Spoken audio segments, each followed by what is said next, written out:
Shall we mga mi? So for today's video, iluluto natin ang super trending na lechon belly from Dali!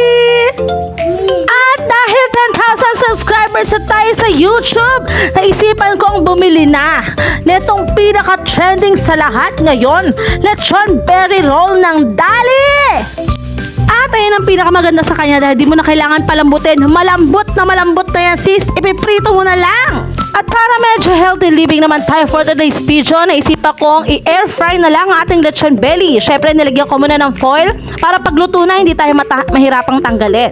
At nilagyan ko rin siya ng asin pero optional lang yan, pwede wag mo na yan gawin, ganon! And sinet ko lang air fry natin for 30 minutes and 200 degrees Celsius.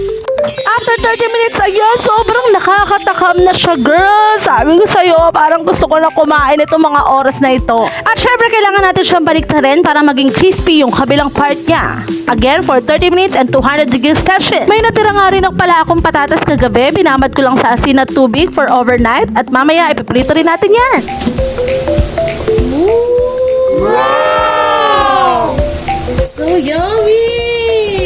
Ayan, sobrang sarap at nakakatakam talaga nitong lechon belly from Dali. And dito ko na rin pala pinrito sa air fryer ang ating mga patatas for our side dish. Cause why not?